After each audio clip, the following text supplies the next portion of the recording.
For the fans, by the fans. Welcome to the only Angels postgame show that keeps it real, win or lose. No filters, no fluff, just raw reactions right after the final out. The Golden Stamos is polished up and somebody's about to take it home. A clutch hit, a game-saving grab, or just straight up hustle. We see you. But if you played like trash, you're getting the dreaded Nacho Night Award. We saw the missed calls, we saw the blown saves, the clutch moments, and the disasters too. Your comments are front and center, and yeah, we read all of them. Wanna let loose? Call in and sound off live. No scripts, no suits, no spin. This is raw, this is real, this is where the fans take over. This is the Heedy Postgame Show with Todd Fox. For the fans, by the fans. I'm a fox. My name's Todd.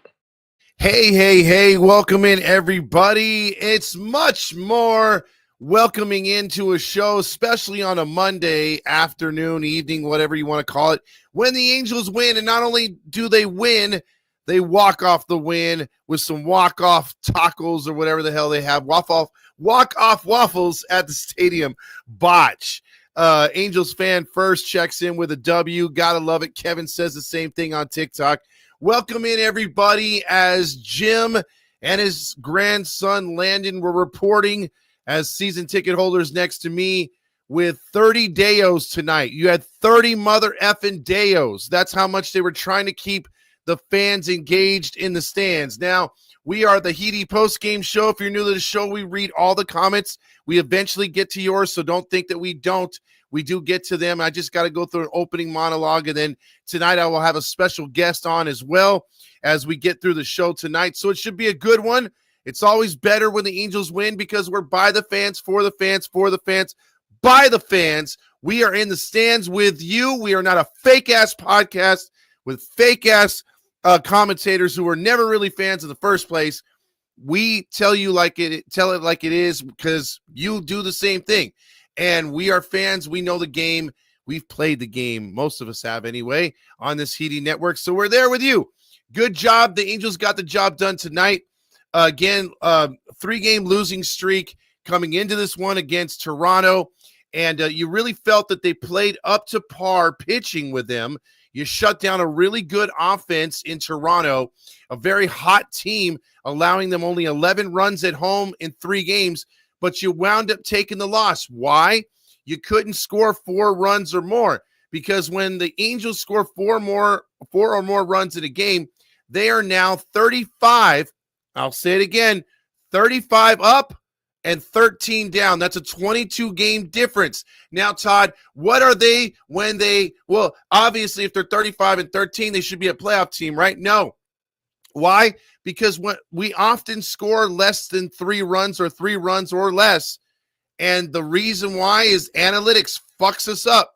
And when that happens, the Angels' record drops to 9-33.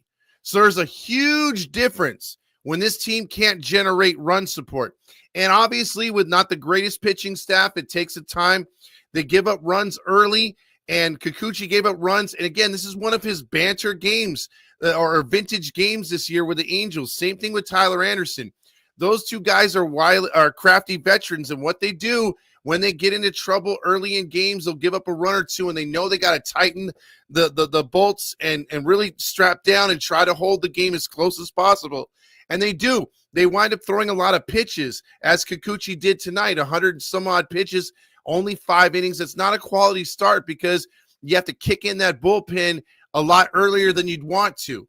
And that's happened with him a lot this season, reason why he's gotten a lot of no decisions.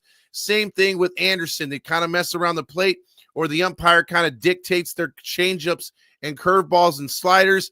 And if they're not landing those, if they're not putting those in play or letting the defense work behind them, then it's going to be a long outing. But when the game went exactly the way it had to go, the Angels took the win, and, they literally took it. Because this was a game that you felt like, man, they fell behind. There's not going to be too many opportunities. Then you got the high of taking the lead, And we'll talk about as we go on some of the decisions in this game. Like, we didn't see Ron Washington get thrown out in the last 2 years. And I believe that's because of his heart issue. And, the prior drug use was really not giving him the opportunity to be argumentative as he wanted to be in past years as a manager for several other teams.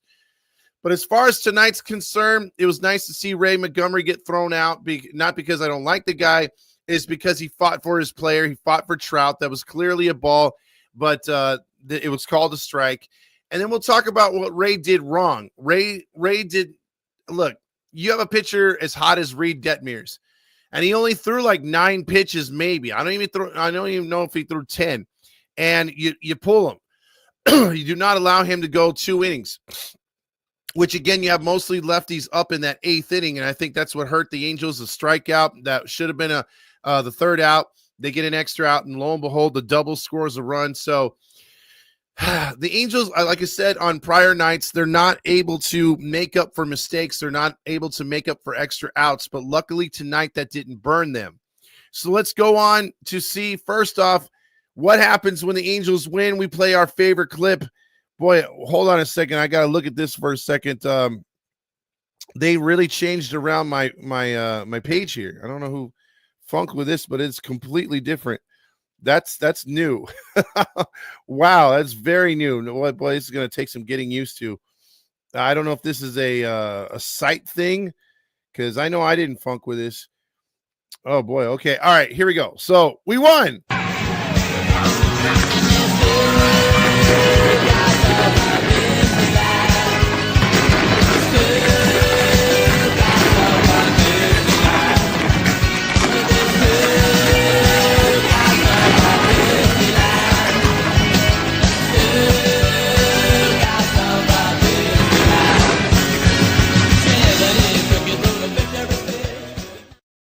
So the Angels win. Jesse Chu over there on TikTok says, play some freaking small ball. And we've been advocating that for such a long time. Now, magically, that fake-ass podcast is trying to reiterate what we're saying. They're saying that they're all home run hitters. When that same podcast, Locked On, and the other weenie that they have over there, all of them were saying earlier in the year, oh, you got to go with the analytics. You got to go with StatCast. They hit the home runs. You got to love the home runs. Man, we were calling that bullshit from the start. We were saying there's too many strikeouts, unproductive outs, the whole 9. Now, all of a sudden, their tune has changed, as we've been hearing lately. So I love how they take our takes. I love it. So the realness always rises to the top. People see the bullshit. So I just have to call that out, because that does grind my gears at times. Because it's like you can't come up with anything original but steal from our page. That's awesome. So with that being said, Angels win 6-5. I just had to get that off my chest. Jansen gets the win in relief. Martin takes the loss. He falls to 0-5.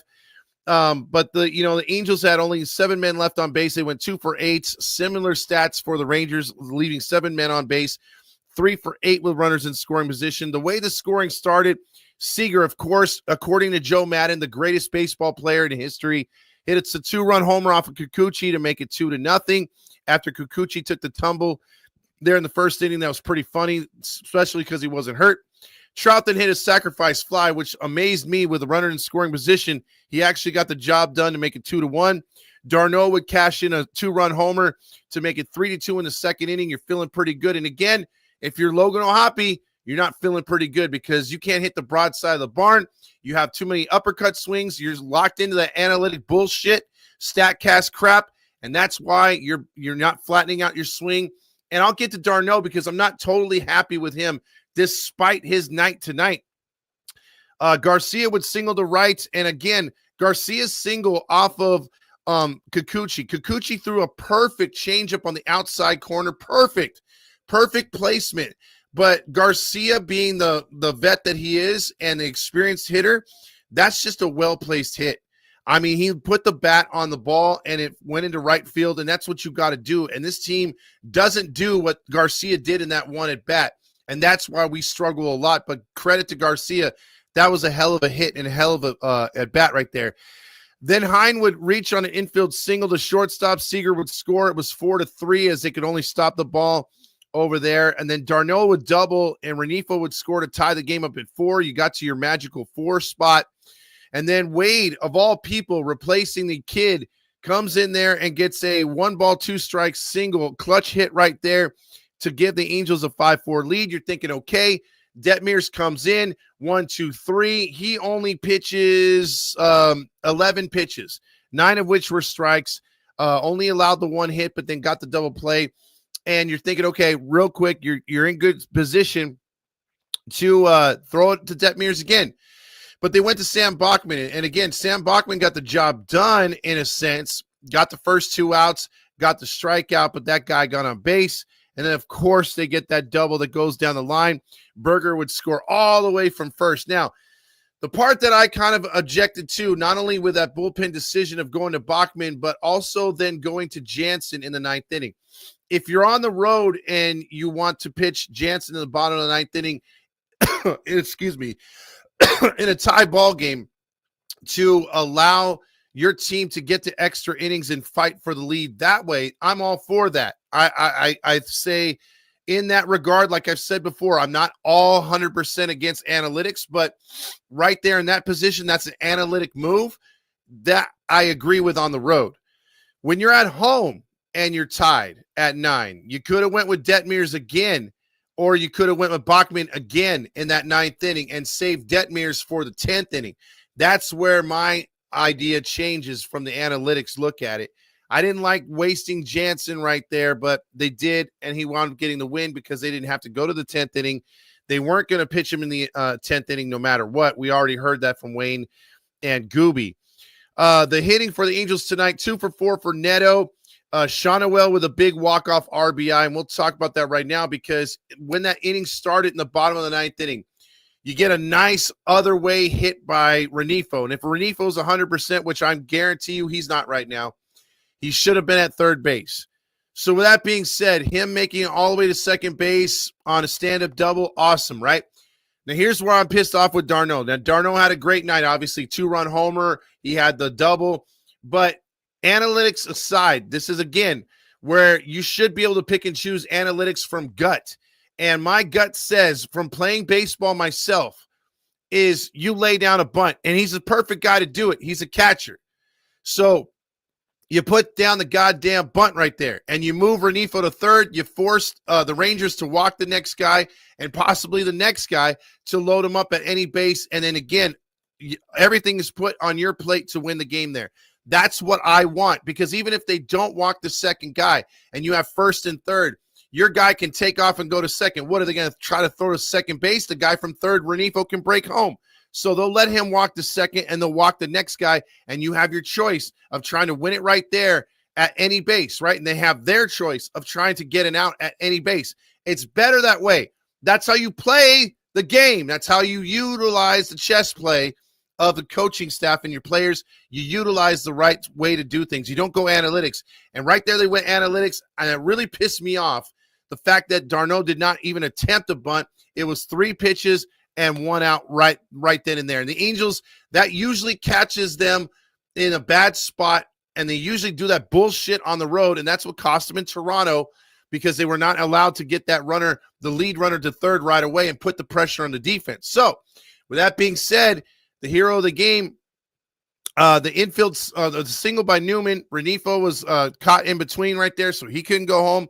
First and third, they walked Neto, and then the first pitch to Shonawell should have got it down the line, but just goes a little foul. And then after that, it all came down to a nice at bat versus Milner. I think Milner's a former Angel. He pitched a little bit with him either last year or the year before.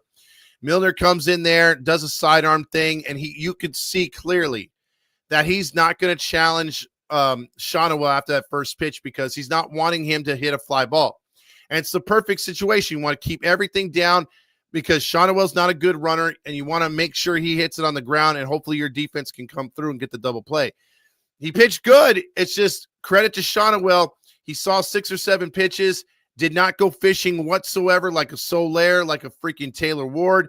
He was very, very patient and waited for his pitch. It never came after that first pitch, and boom, there you go. Walk-off win, second straight walk-off for the Angels and Shonawell the last 2 times. So Angels win, baby. Angels win. And before I get going anymore, we're going to get through all these comments. I'm going to bring on my boy Dominic here, add him to the stage. How you doing, my man? I'm going to try to get the camera set up here so that we can be seen on a better scale here on TikTok too, because TikTok, when we do this, they really can't see us. So let me see if I can add you on here as we do this. But Dominic, how are you doing? They can hear you right now. Sweet. Glad to be on with you guys tonight. And I echo a lot of your sentiments of this game tonight. I think, we were talking throughout this game, and there were so many great things tonight, especially from the jump when you see Kikuchi against Jacob deGrom, how well deGrom, hello everybody, has come back from, Tommy John surgery, and how well he's pitching to an all-star caliber like he had been with the New York Mets. And the Angels jumped on him very early and often with multiple extra base hits. You talked about Mike Trout in the first inning, swinging first pitch. I nearly fell out of my chair. Mike Trout swinging first pitch. And I thought Mike Trout actually had a very good game tonight at the plate with swinging first pitch, taking two other quality at-bats, get robbed at the strike three call in the seventh inning when Montgomery then gets ejected. That whole situation goes down. I thought Trout had a very nice game at the plate in comparison to other games that he's had over, I would say, the last week and a half when, that road trip when things weren't looking great. So for me, this is a nice win for the Angels. Didn't really want to get it this close, especially the Bachman situation in the eighth inning when the Angels, as I yelled at my TV, were doing everything effing right in this game, or as best as we possibly can. Bases loaded, Soler gets a strike three instead of ball four, which would have given us the lead. You have all of these moments that happen in this game. But as I put in the comments section and I joked about, funny enough, Montgomery gets ejected from this ball game, and the Angels find a way to win another one-run game. This is only the second time since Ron Washington is not the manager anymore that the Angels have won a one-run game. Coincidence? I think not. I think not in this case. And that's what I was screaming at my TV, man, because I was just wondering why the hell are we going to these certain pitchers, because we blew through the bullpen. This is why they argue the fact that some of these guys are too tired. And it's like, okay, well, it wouldn't be the situation if you would pitch these guys multiple innings. They only threw 11 pitches in Detmers. Bachman, the same type of deal. And Brock, bringing him in, you needed him for that third out. But man, I mean, this is a weird situation on how they are running the bullpen compared to what Ron was doing. And even with Ron, I wasn't a fan of. So you could tell, Dom, in certain situations, be it hitting or in the bullpen, they're still relying heavily on the analytics right now. Well, absolutely. And I think this is, if we were to watch every single team in baseball for one consecutive week, you're going to find this situation probably more so than not with, I would say, probably 75, 80% of teams in baseball currently. Yeah. Probably. So it's not a new issue in any sense. What I would say is, I think as the season progressed, Ron Washington, in my opinion, was getting a little bit better with how to manage the bullpen, especially when Reed Detmers started becoming Reed Detmers than we know right now. He knew he was locking in the bullpen. He knew before the last couple of relief appearances when Strickland's shoulder was starting to get sore. When Strickland got called up, he had been locked solid for 10 appearances before he gave up his first run. So you kind of saw that back end of the bullpen really form, and then some injuries, and then Ron's not managing anymore, and then the situation is what the situation is currently. What I see now is this coaching staff is reverting back to the Phil Nevin era, where, again, nobody can pitch more than one inning at a time. Everybody's on a leash. There is no reason Reed Detmers should not have come out for the eighth inning. If you're preaching lefty pitchers, Kikuchi was a lefty, took care of the bottom of the order rather well tonight in comparison to the Corey Seager 2-run home run. It's Corey Seager, tip your cap, move on to the next batter.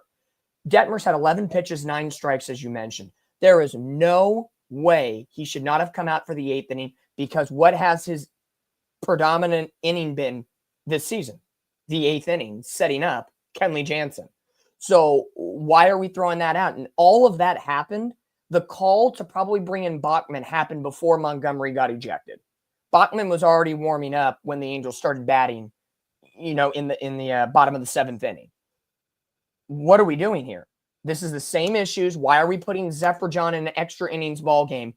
But we can throw Zephyr John for multiple innings on Saturday, but we can't throw our best pitcher Detmers in a tight 1-run tied game against an AL West opponent needing to snap a losing streak. Yeah, see, I don't get it.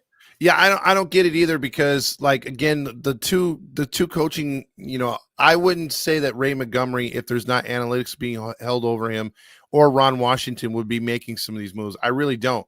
I really think that they're old school enough to know that, okay, just like back in the day when he had Shields, Rodriguez, and Percival, stuff like that. I mean, you have your 7th, 8th, and 9th inning guys, and it feels like right now that they have Detmers. They want to go Detmers, Bachman, and then to Jansen. And earlier in the year, it was like, okay, we got Joyce. We're going to go Joyce Jansen. They had their kind of setup that they want to do. And I get that. You want your recipe to end the game. But in certain situations, it's like they're, like you said, relying on Zephyr John, or they're saying, oh, Jansen, he pitched 4 times in a row last year, multiple times with Boston. That's fine. But we can only do that twice at max with him. Or Detmers pitched yesterday, so he can't go today. It's like, dude, you moved him into a reliever spot. You got to get him used to pitching like a reliever.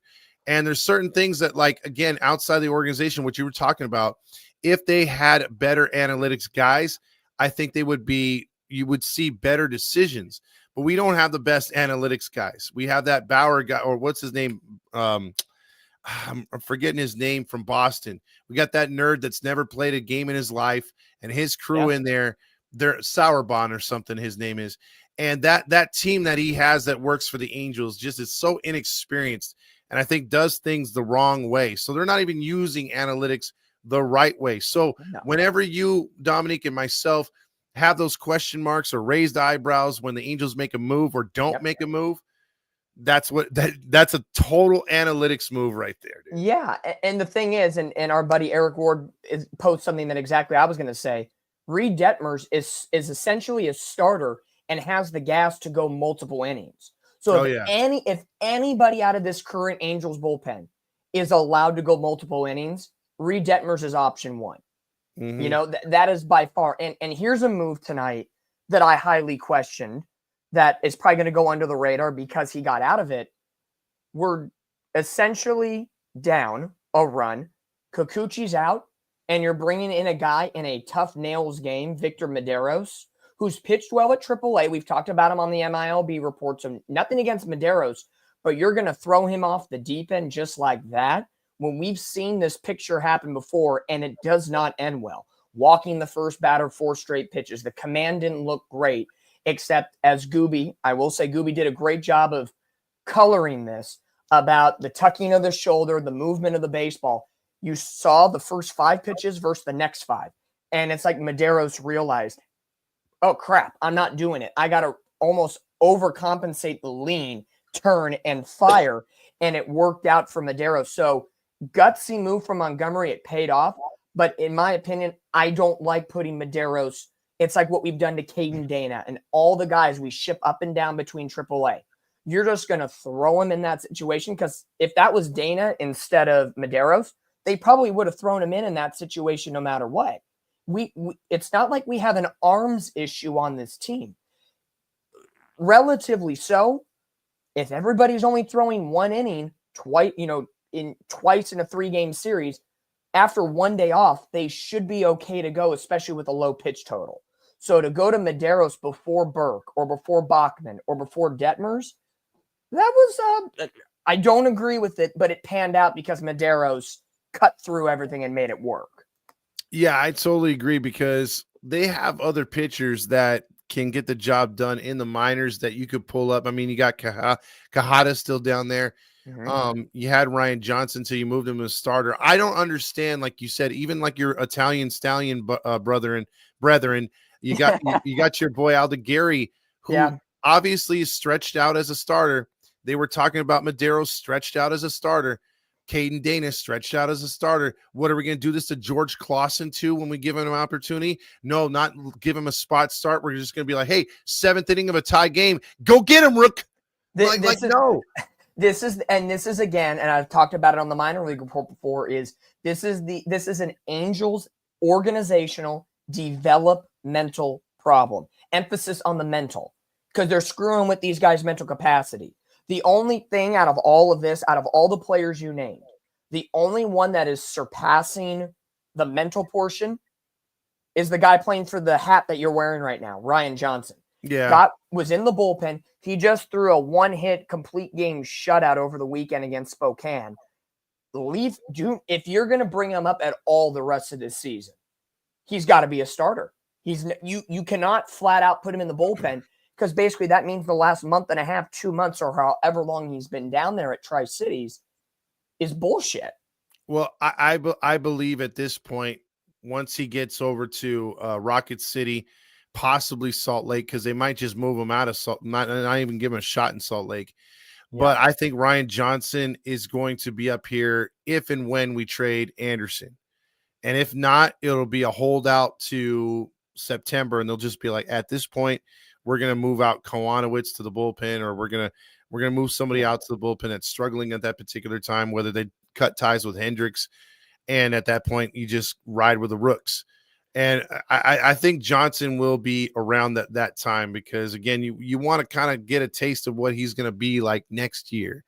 And because I think out of all those rookies you named, he's got the most explosive stuff, right? He's the most like we talk about Caden Dana all the time, and he hasn't pitched in a while for a while. It was an undisclosed reason. He's been injured. They're kind of easing up the throwing program on him. We've kind of, I don't want to say given up, but it's been a long while since we've seen Chase Silseth in meaningful games.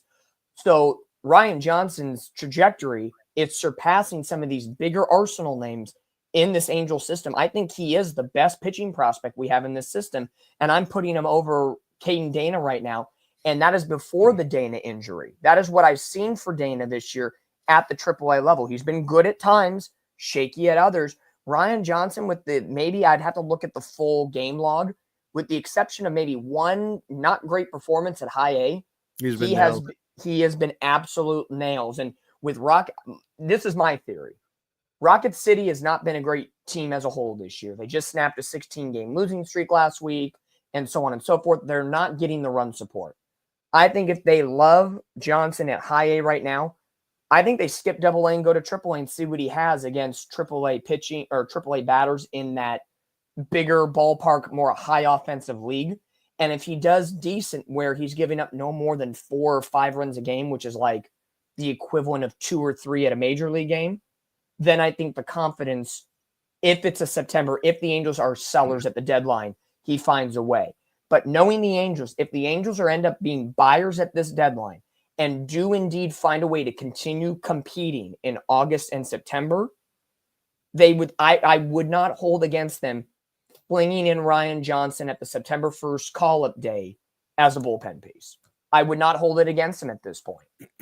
Yeah, I think when it comes down to it later in the season, you're going to see all these guys that are going to be coming in there and pitching, and then who we draft this year. I'm sure we're going to talk about it. The first 2 guys. I mean, I would, if a starter, obviously I want in the first pick or second pick overall. That's what I want. And then obviously if we're able to find another diamond in the rough, good starter with that second pick, and he blows away any position player, I might just take a move at that as well, because I'm not going to try to draft bullpen at this point. I'm not going to, unless, like I said, a hitter can't miss, so to speak, no pun intended. I would go for another starter, because if you're able to get 2 starters high in the first 2 rounds, the way this system, the organization is, there's a very good chance you could see him in 2026, in late September, both those guys, if not one. And then you package that with whoever they get in free agency to anchor the rotation along with Kikuchi, because I would think Hendricks would be gone, Anderson would be gone, Kowanowitz may not be in the rotation. So you might have a youth movement, a full-on youth movement, because maybe Caden Dana impresses in spring, maybe Alda Gary impresses in spring. So, I mean, there's a lot. I mean, we're seeing a youth movement in the lineup with the core 5, I like to call them now. Yeah. With Moore, Adele, Shonawell, Ohapi, and Neto. you might have a core 5 in the rotation or core 4, so we'll see. I mean, and they'll be under Angel control for quite some time. And to your point, the Angels have their first 3 picks of the draft. The number 2, then in the second round, they have the 4th pick of the second round, which is 47th overall. And then they have the 4th pick of the third round at 79. So you have your pick of the litter of take the top 80 prospects, and you're getting 3 out of those 80. It's not bad. This is the year where it's not bad. And the Angels also have pick 105 as a compensatory pick. So they have 4 picks within the first 105 and then their 4th round pick at 109. Very early in the draft. So 5 guys within the first 110 picks. That's why Perry cannot miss on any of those 5. If this draft, we talked about it coming out of the pandemic, that draft was important for Perry's first. I think this far exceeds the expectations of that draft. This is the one you have to go bat 100 for 100. Yeah, he's got to hit on those guys. I mean, literally, they have to be in the organization with, he's got to do his homework on each and every last one of these guys. Yep. He's got to know what is going to work for this organization, what the needs are by that time, and basically know which guys we're going to dump on the major league level, which guys we're going to lose to the minor league level. But this is by far clearly the most critical draft, because we messed up that draft with the 20 pitchers a couple years back, letting players go last year for no reason. To fulfill some sort of chase of a wild card we weren't going to touch. All those failures, you can't miss on these. This is such a critical freaking draft. And there's so and to your point, I'll make this one quick. There's so many pieces to that puzzle with the draft this Sunday. And of course, this week, 4 against Texas, 3 against the Diamondbacks. The Angels have to make some sort of a push to get a little closer. They're 3.5 games out of a wild card right now. Boston won tonight. They're 1.5. So you got to push, and you're going to need a little help. Does that factor into the draft in any sense of, if we get this guy, where do the core 5 and other players like Joe Adell? He's a fringe contract player, not playing wise right now. He's been red hot, but what do the Angels rely on him like they've done in the past with Jared Walsh and other players? And then guess what? 2 weeks later, you have to make another life-altering decision. Are we buyers? Are we sellers? Are we standing pat? And if we are sellers, how does that factor? If we are buyers, what are we willing to give up? Are we going to give up some guy we just drafted and use him as trade bait? Like, again, it's the essential eternal question here of what we're going to do. So that's why I say this week, the Angels minimally have to go 5-2. 5-2 is the bare minimum, because I think 5-2 would put us, they won today, so that means 4-2. That would put us at 48-48 at the All-Star break. We got to go win 4 out of the next 6. Which again would be a confidence booster for any close to that 500. So we'll see what happens here moving forward. Real quick, I'm not going to play the fancy slides because we're behind in the comments. We'll try to blow through those together if you want, Dom. Absolutely. But right now, I think player of the game is going to be the John Stamos Award, brought to you part by 714 Tickets. Get your 10% off of any ticket purchase in the Apply Now code if you just mention HITI. When you go to purchase, the price you see is the price you get. So if it's $31, $3, $10, $100, you get that 10% off, and there's no service fees and no taxes. The player of the game is going to be Travis d'Arnaud, 2 for 4. He got the 3 RBIs, the 2-run homer, and the tying RBI. Wasn't thrilled with that 9th inning at bat, but he still gets player of the game. And as far as the Nacho night, I'm going to give it to Will Langford, 0 for 4. 0 for 2 with runners in scoring position, had a strikeout, did nothing out there in left field for the Rangers. So with that being said, man, let's jump into some comments. Mike Trout is calling for the spritz o'clock right there. Let's give ourselves a real fast botanical spritz, since I didn't play the other cards. And see, this is all messed up now. I noticed the whole our side of things here on the stream got changed up. I think there was an update over the weekend. So that's what it is. Okay, yeah. If I find it first, I'll let you know. Yeah, I know. I'm looking. Bear with us. It's a Monday, folks. It's after 4th of July. Like, get with it. Oh, here it is. Yeah! I love winning, man. fucking love winning. You know what I'm saying? Like better than losing. Spritz o'clock, Angels play. Win or lose, we toast today. Sip and cheer, no matter score. Spritz o'clock, let's pour some more. Spritz o'clock, let's pour some more.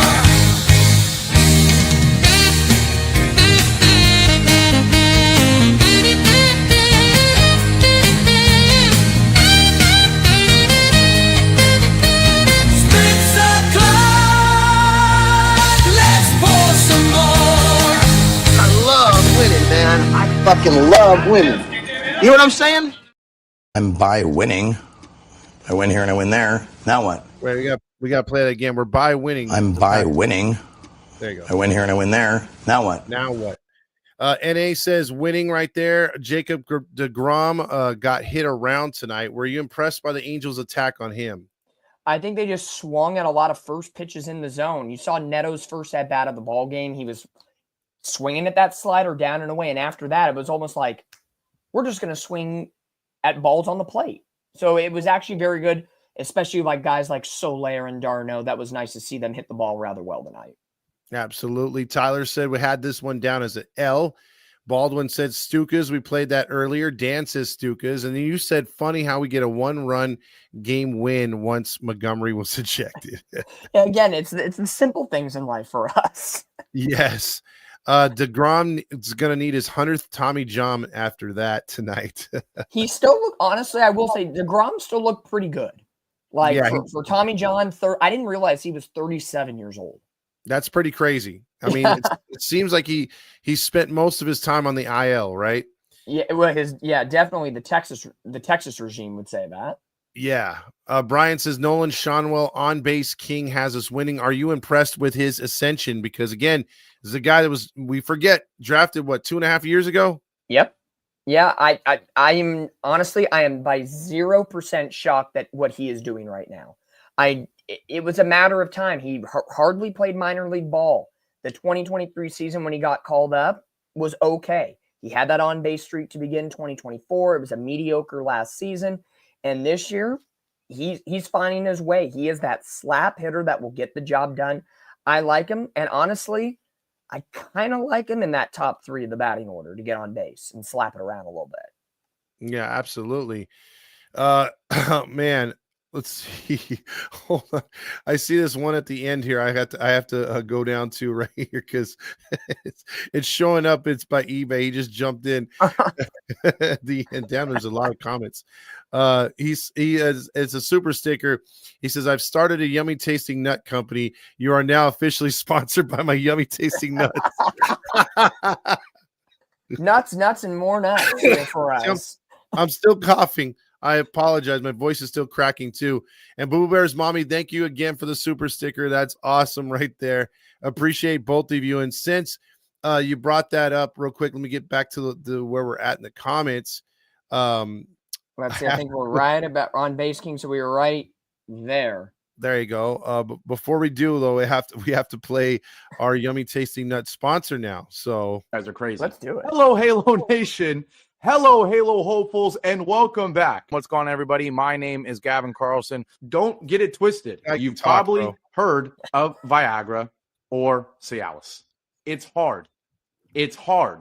Oh, man. It feels great. Oh, yummy. Oh, how about a yummy? Oh, come on. Magic. Oh, my goodness. Guys, tasting nut. wow. I mean, it's an incredible. It's magic in your. yeah. You know, I think that that show's a little different from ours. Just a little bit. Trust me. I say it all the time. Angel fans need to stop listening to the influencers, and we know who those are. Yeah, because absolutely. everybody's jumping on the Montgomery is the right move trend, and I'm like, people, if you only knew and are not season ticket holders and are, getting the tasting nut dripping out of your mouth 24/7. God, it bugs me. eBay said the best $5 I've ever spent. CO Hoppy Slam says Wade was about to get the Stamos, then almost walked away with a nacho in the same at bat. Yeah, Were you on par with him trying to get into the rundown or? No, at first when I saw him pinch hitting for Stevens, I know Stevens hasn't been hitting well to come up, but I was like, really? Like, I would rather trust Newman in this situation. And as soon as I said that, he rips the RBI hit. So I said, see, if I bash the players, they end up playing well. So I'm going to take that. That's my goodness right there. But why are we running to the extra base? You know they're going to cut it off. There's going to be no play at the plate. First base coach has to probably be a little bit better about that. I mean, you just got to finesse that play a little bit. If you're going to make that wide turn, just don't go like halfway between first and second, maybe go like a third of the way.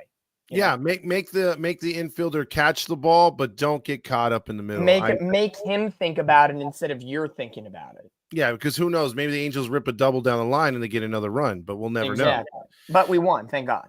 Yeah, Spencer real quick says any Halos snubbed, as well as Josh saying Joe's unluckiest hitter right now in baseball, putting up the numbers but not getting there. So you agree Jo Adell is a snub for you or no?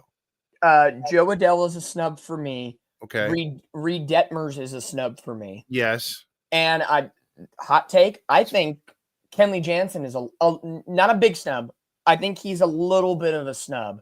If you take away the 2 blow-up performances, he's been lights out solid.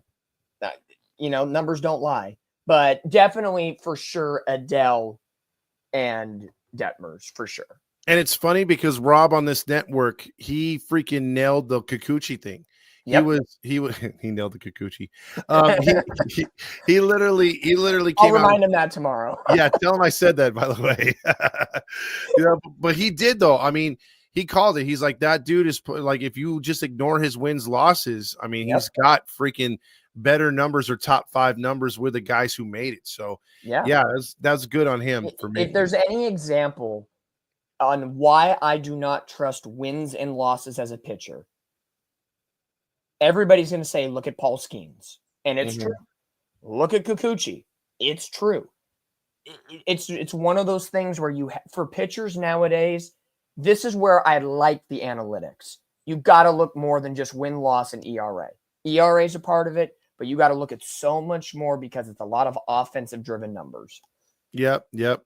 Oh, by the way, we got to run these real quick. The Deos tonight, we got 6 of them. So here, let's count them down. 6 runs means 6 Deos.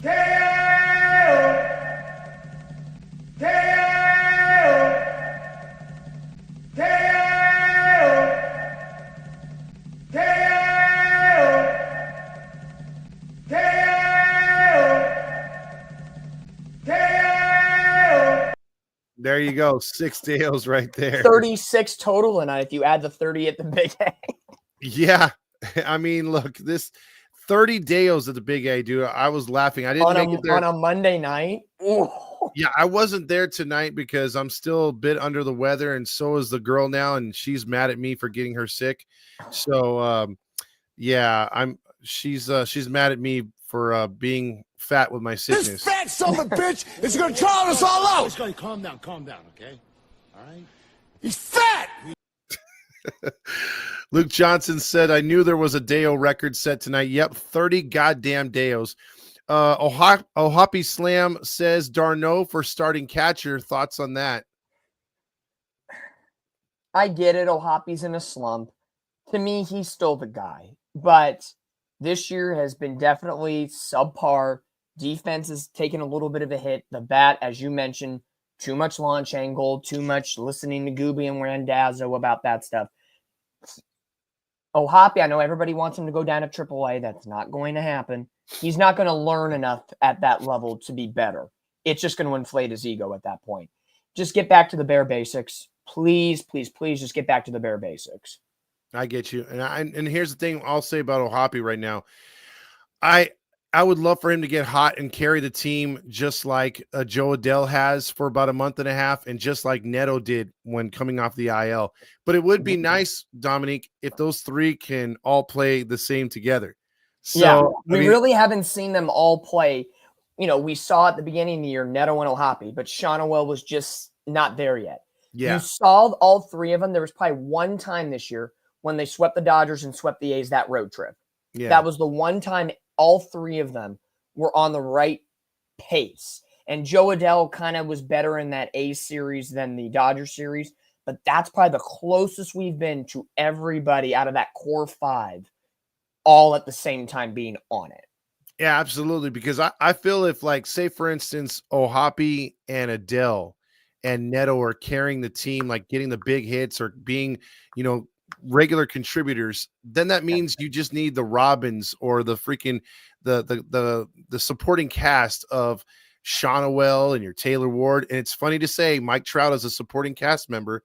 Yep. Mancata, when he comes back, I think that's going to be a big boost to this lineup. It's kind of weird because it'll give Ray some options with Renifo starting to heat up. All of a sudden Renifo heats up, then you got Mancata, and then Taylor Ward's good for at least 1 or 2 weeks a month of being hot, and then he's good for 1 or 2 weeks of being cold. So, as long as those other supporting cast members are contributing, you could put up with a cold player here or there, but you can't put up with 4 or 5. But if you got like 2 guys that are kind of cold here and there, and they alternate, then I think that's the best way to go about it. And then you could work in ways to still keep them valuable pieces in the lineup. If they're not hitting, make those assholes lay down a bunt, make them sacrifice, do stuff like that.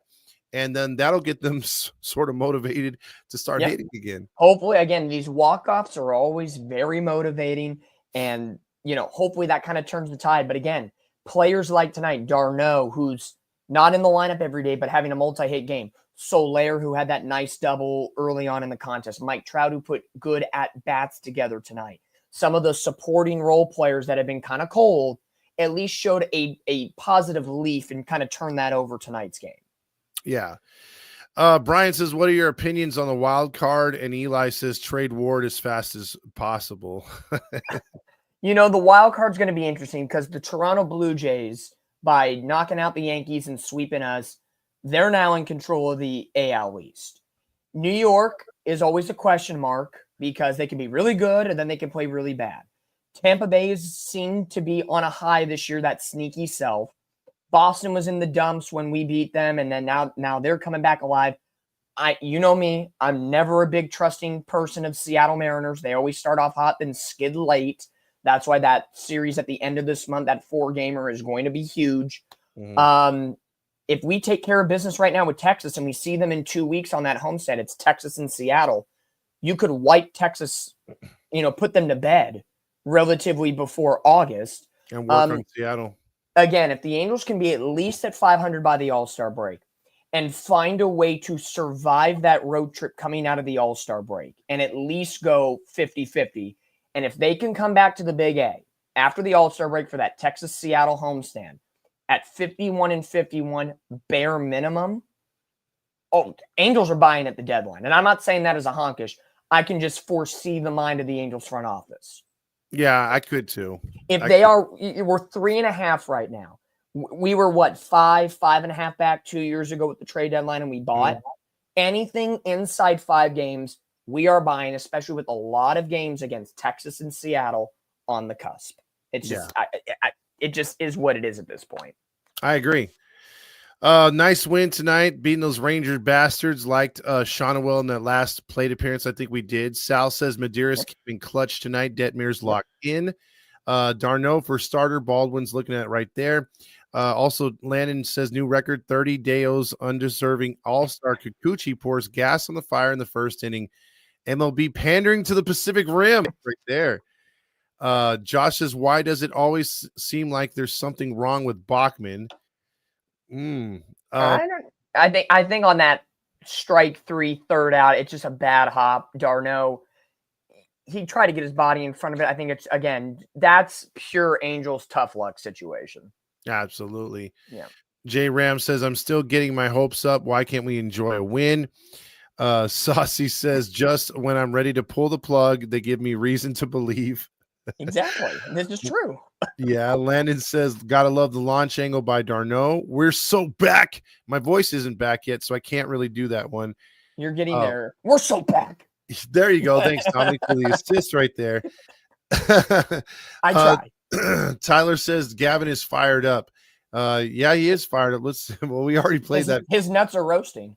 Yeah, and I think there's been since we already played the Fire Up one, we have to play this one because I've been seeing in the comments down there that they've been wanting this one. Let me tell you something about my guy John Stamos. So I was able to go in the back bedroom and unscrew the old balls and running up my butt right now. You get out of it what you put into it. John Stamos Choked on me. He was so great. Saucy says, love having Shonawell up there. If I had to pick a guy, it was him. When you've been there, done that against the A's, and it was the same formula. Walk Neto to put runners on. Again, it was almost like back in the day when they would intentionally walk Trout to get to Pujols. And Pujols literally said, I took it personally. Like Michael Jordan took it personally and got the win. So if Shonawell takes that reign or whoever, that's kind of what you have to do in those situations. If an intentional walk happens, take it personally. And as Roger Lodge said, shove it up the butt. Shove it up their ass. Exactly. And see, J-Dog agrees with you. If this team was at 500, I fear Artie's going to get some ideas. Honestly, if they do get an idea, I want your opinion on this. Who would be the one guy the Angels should get after at the trade deadline? It's hard to say because I don't want them to land a big fish. I really don't. Maybe not a big fish, but who would be the most theologically proper move? Maybe not the big fish, but what's the proper move? Somehow landing a starting pitcher with a big payroll, like a big contract that someone wants to unleash. And that'd be hard to find because at first I was thinking, okay, maybe third baseman from the Cardinals. Arenado, but the Cardinals are kind of in it. And then on top of it, we've got Moncada, and we still got, if we're not going to trade Renifo and we're not going to trade Moncada and we're going to ride those contracts out, then don't go Arenado, try to go a starting pitcher if you can get one. But who's out there with a big contract that's pitching average that a team wants to unload? That'd be the hard one to find because even Miami's asking for a lot for Alcantara, and he's barely been back a season from Tommy John, and he's not impressive. The Yankees will probably land him, watch, but still. You'll get some teams that at 11th hour desperate times call for desperate measures, but who knows? Maybe the Angels trade Renifo, but bring in a new kind of do one of those. We'll sacrifice one to get one type situation. I have no idea. I don't condone it, but you never know. And a lot of people are advocating for Taylor Ward to be traded, but I just don't see that happening with the Angels being in it at all. If they were out of it. If you were to trade Taylor Ward, who's been your pivotal cleanup hitter all season long, regardless of if he's hitting or not, if you were to send him away, you better be getting a bat in the outfield to replace him. Like we'll call up somebody from like Lugo. No. You need to be buying somebody bigger than Ward. Absolutely. Boo Bear's mommy, as far as the Rangers tonight losing in the ninth inning, she says what they were probably saying when that walk happened. Oh no! What happened? Oh no! How terrible! That's just awful! How terrible! Oh no! It's so true though. When you're a bullpen guy, you got to come out and throw strikes, and Milner did not. Yeah, and then Saucy says what I was thinking too, man. When Trout went ape shit out there and got pissed, that was good to see. I think that's maybe the second or third time he's ever been like that. Yeah, I haven't seen him. The last time was probably when he got hit by a pitch, the Angels Mariners that ended up leading the Winker brawl with Raisel Iglesias and all that stuff. Yep. That was probably when Phil Nevin was that whole situation. Yeah. It was a long time ago. Tyler Gavin and his two fans are fired up, mom and dad. Eric Ward says Kingfish had a really interesting comment on the post game. He emphasized that Montgomery isn't letting starters go deep in the pen. Will probably pitch 3 or 4 innings a game. Pure analytics. That is the opposite of what Ron Washington would do. You saw guys throwing 6-7 innings consistently. We saw Kikuchi doing it. Like he was given the opportunity for Hendricks to go 6-7 innings. Like, oh yeah, we all talked about Phil. Like if we all could pluck one positive out of Phil Nevin, he would support the players, yell at the umps, okay, but he would trust the pitchers to go out there and do their thing. Yeah, would I trust maybe a Hendricks, a Kikuchi, and Anderson maybe over Kohanowitz right now? Sure, Kohanowitz is still figuring things out and he's young. But guys like Kikuchi, if pitch count is not a factor, let him in. Like last week, why is Kikuchi only throwing 81 pitches? Why Kohanowitz only throwing 81? Just stop the analytics. Stop. You're overcoaching yourself. Yeah. I think Ron Washington has a lot of success with how these starters have lasted this long in the rotation because he gave them the opportunity to fix their own mess, get themselves out of their own mess. Mm-hmm. So we'll see. Courtney says what I was thinking. The game had to end with Shonwell. There was no way we were going to win with Trout up the bat. Tonight, if any night was the night, maybe tonight with the way he put at bats together. Maybe call me honkish, but Yeah. I think maybe if any night was going to be the one night where Trout figures it out, just based on the trajectory tonight, it looked promising. Yeah, absolutely. But I mean, this would be the game that we were going to be begging the TV gods or the baseball gods to allow Trout to get a hit. Please give us that moment. Yes, and you're gonna have to finish this sentence out for me. It says J Dog says if Pilar was on the Rangers, would hear from Gooby, and he would say, "Hey, did you know I coached him at Chaminade High School?" Exactly. Also, Landon says we don't like the podcasters who are weenies. Thank you very much. Yes. Baldwin says 90s Angels had many 30 home run players and no playoffs. They did, but they also had zero pitching. I mean, they didn't even have a bullpen, Dom. That bullpen was terrible. It was Chuck Finley, latter part of his career when he was still there. You had, Jim Abbott was gone. Mark Langston, I think, was gone as well. And you just had a bunch of no-namers. That team sucked. That was the equivalent of the Trevor Cahill, Matt Harvey era for us. Yeah, exactly. Let's be real. J-Dog also says Darno better play tomorrow. Okay. How does J-Rod make the All-Star team over Adele? Yeah, I looked at those numbers, bro. That's what happens when you have players voting for fellow players. It is a popularity contest. Say no more. Yep. EQ says the umpires suck tonight, but we still got the win. Yep. Extend Darno. We need this guy for many reasons. Veteran, clutch, teacher, etc. I agree with that. I agree with that too, because who else is in the organization? There's no like Chad Wallach. I know we've had him before, but I would take Darno's bat over Chad Wallach's bat. A. B. After Wallach at the AAA level, the catching prospects are not grand, to say the least. So if Darno was, I know, what is it, a 1-year deal he signed? Yeah, 1 year deal. Yeah, 1 year. I think if you get, depending how long he wants to extend his career for, he looks like he could go an extra year or two. I think to keep him and Ohapi together for teaching purposes, go for it. 2 years, $10 million. Good enough. Yeah, I believe that's not a bad contract right there. That would keep him here. Yeah. Love it when they play with those throwback jerseys. It was nice to see that tonight. I got the hat on right now from last year's retro weekend. Yep. Got production from the unexpected places today. Need more of that, please. Yes, that's what we're talking about. Throwbacks are awesome, but I'd like to button them up or the button-up ones. Okay. It's debatable. Those are cool. I like both. We'll give it a draw. Yeah. Tyler says cheap-ass Artie said buttons are too expensive. Also Dead Minus says Gooby is all like, hey Shauna, wow, launch angle, hey. Logan O'Hanner. Oh my god. Alfonso says I'm trying to see what Trout reminds me of, a Ford Raptor, powerful, fast, but there's no clutch. Hey, wow. I'll take a sacrifice fly in the first inning and a strikeout. I'll take better that. Than a Pinto, right?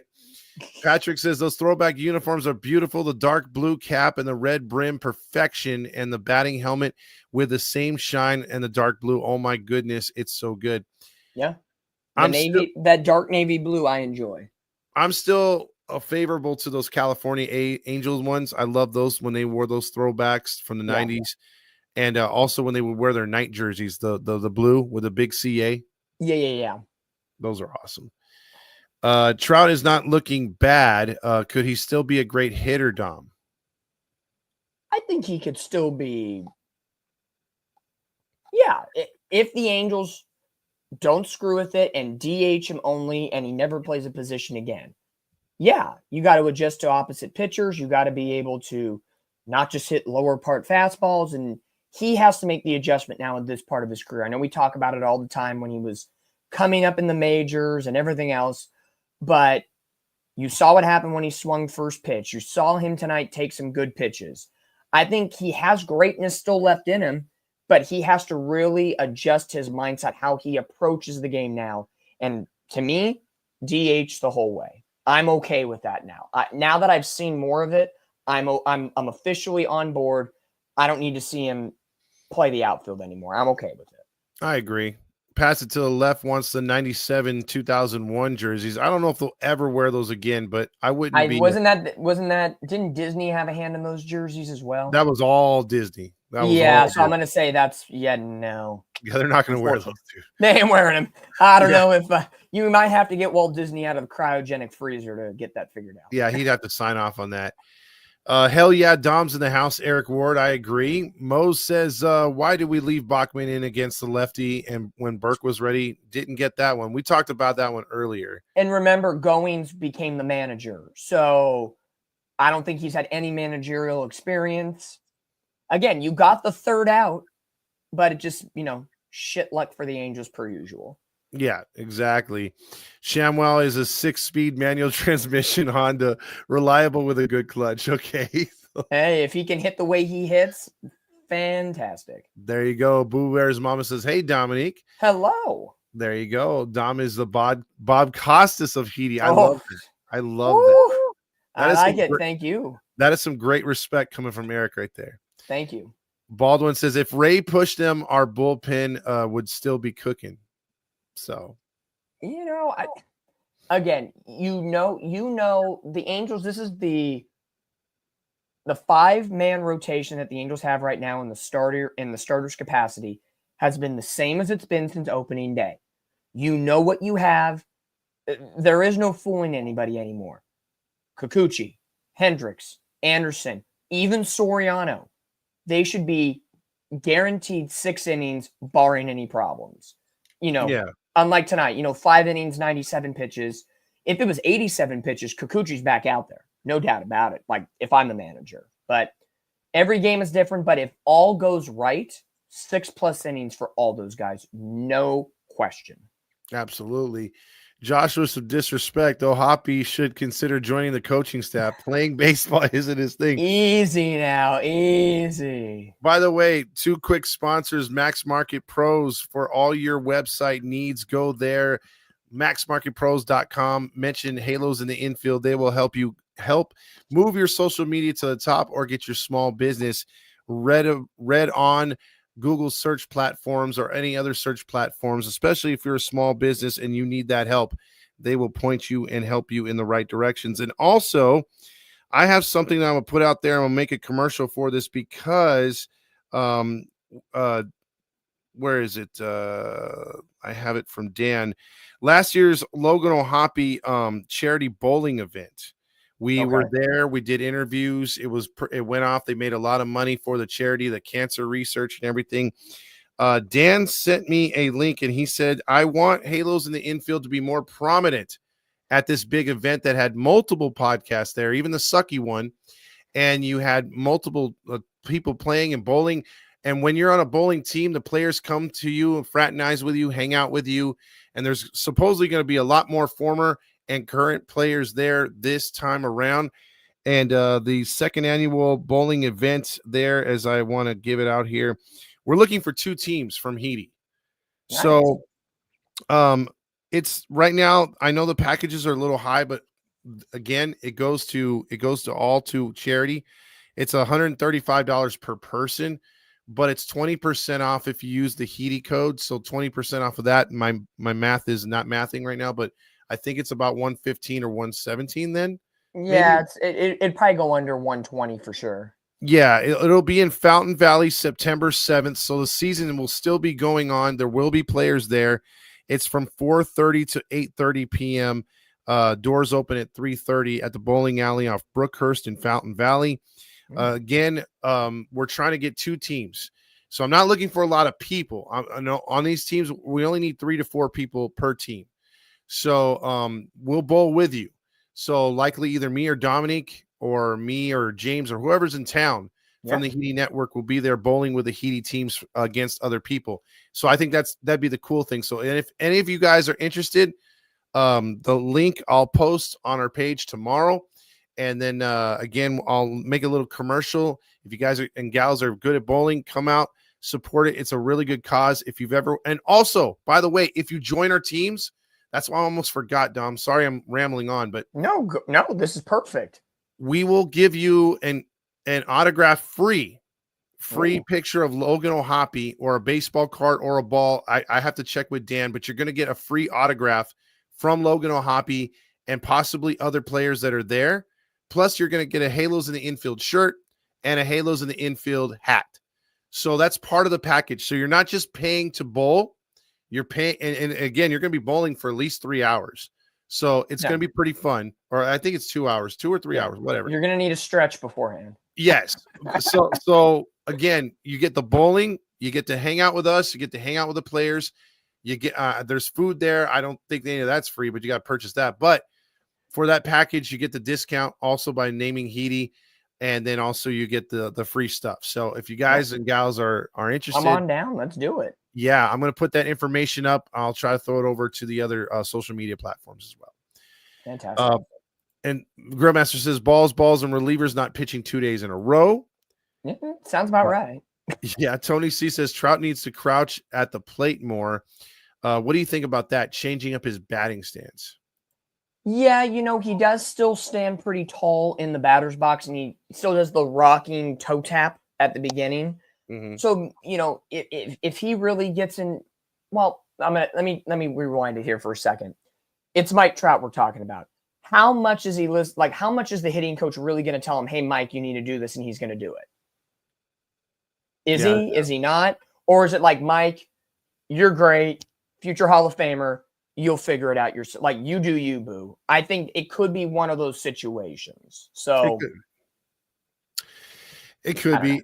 eBay slamming me down there at the bottom saying maybe take the most ridiculous O'Hoppe hater comment off the screen when you're pitching the event.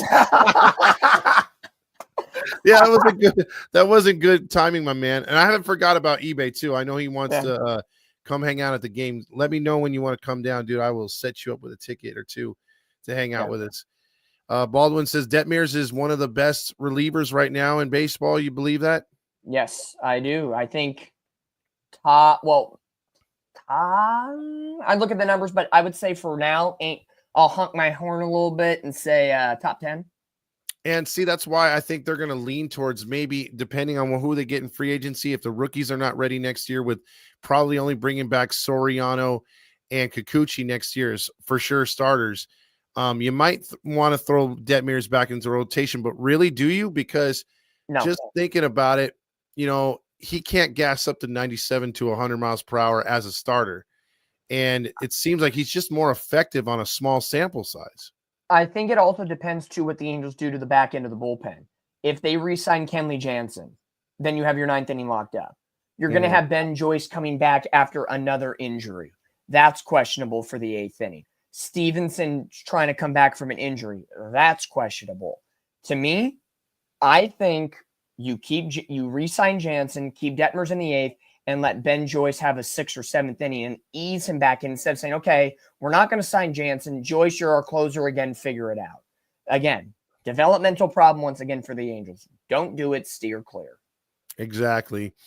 Tamir 20 says, cool, we snapped a 3-game losing streak, but it looked like we were trying to give it away again. Nothing's easy with us, Tamir. Yeah, exactly. Welcome to the club. Mo says, good to see the broadcast questioning the coach's decisions rather than glazing the jack in the box. Yeah. Or putting on the bucket hat or the Neto bobblehead, doing all the things that they should do. Or taking a ride with Honda. Yeah.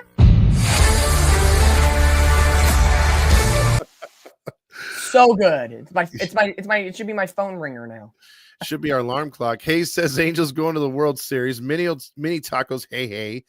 Also, who the hell is this Gavin guy you're talking about? The governor? No. We're actually talking about this guy, which will play if I can find it. Speaking of crack nuts. Have me fired up. What's going on, everybody? My name is Gavin Carlson, former credential journalist in the LA area. How about a yummy tasting nut. If you don't know who I am, what's going on, everybody? My name is Gavin Carlson, former credentialed journalist in the LA area, spent not 1, not 2, not 3, but 4 years covering UCLA sports, specifically with the Daily Bruin, writing articles, conducting interviews, all that good stuff. Crack into a good source of protein with how about a yummy tasting nut. I love the nut. Yummy, yummy, yummy. Had me fired up. There you go. That's who Gavin is. The Angels are going to show a lot more patience at the plate. 4 walks, but 8 strikeouts. Angels are going to still sell the pieces for the future. The Angels need to look for the future. Don't expect to get in on 2025. Are you willing to throw in the towel or? No, I'm not throwing in the towel yet on this season, not because I'm honkish, but because if you look at the AL wildcard race right now and look how the AL West division has been played this year, it's not good. Houston just started becoming relevant and dominant over the past 3-4 weeks. This division, if the Angels didn't screw around with some games in April and May, could be where Seattle is or a little bit better. I know that's, again, sounding honkish, but we've talked about it ad nauseum so far, not just tonight, but in other times this season. So opportunity is still thriving. I think the Angels right now are definitely in a better position to attempt to fight for a wild card spot than they were in 2023. No doubt about it. I think the starting pitching is better. I think the bullpen is better. And I think when the Angels offense is going right, I think they're stronger than where they were even in 2023 with a guy named Shohei Ohtani on that roster. Yeah, true. I really do believe that right now because you've seen Neto, Shawnuel grow up. You've seen O'Hoppe, even though he's struggling, grow up a little bit. That just more time. And for some reason, Rengifo's hitting the ball again. And maybe you can thank Christian Moore's call-up for that being the case. Yeah, and I really want to see Christian Moore come back. That's for sure, dude. Like, I can't wait to see him get it back on the field. That's a healthy problem. More like Shawnuel at first, Moore at second, Neto at short, and then Rengifo at third or Moncada at third. Like 5 infielders is a good problem to have. Yeah, and if you can cut Newman in between that and have Kyron Paris on speed dial if you need him at any point would be great. How dare you? Newman got a hit tonight. How dare you speak his name? I know I shouldn't. I never really talk about him when we win. How dare you? Yes. And his defense, I will say his defense in the Saturday loss against Toronto when he made that jumping grab, I was like, oh, he has some hops out of nowhere. So, you know, I'll pump the brakes a little bit on the Newman hate train right now. I'm like, okay, I see you. Just keep doing it. Don't screw it up. Mo says I have super aids. Johnny says the Angels are going to have Rendon, or when are they going to have Rendon and Trout's contracts off the books? I know Rendon's this year. When's Trout? No, I think Rendon's next year. He's got one more year. Yeah, next year. Yeah, next year. I think Trout's 2031, 2030 or 2031. After so long after 4 or 5 years. Long after the Olympics in LA. I hate to break it to you. It's happening. There you go. Do you guys feel that we are going to be buyers or sellers? I think we already talked about that. It's most likely. For now, I think buyers. Randy says, Angels win, baby. Let's take a ride with a Honda. I hate to honk, but you can imagine Detmers, Joyce, and Jansen getting a chance to pitch together for any length of time. Yes. Could have been magic. It's still a possibility. Detmers under contract, Joyce under contract. I like Kenley Jansen. I think he brings a swagger to this bullpen, and he's no BS on the mound. He is no BS, and I think the Angels have not had a closer like that in a real long time. Exactly. Boo Bear's mommy says Reed reminds me of Schoenweiss. That's a pull. Oh, Scott Schoenweiss. Oh, my God. Good for you. He was good. Love Baldwin stretched out. Also, another word from Honda, Hyundai, Kia, Toyota, Tata Motors, Fiat, Smart Car, and Taco Bell. Damn.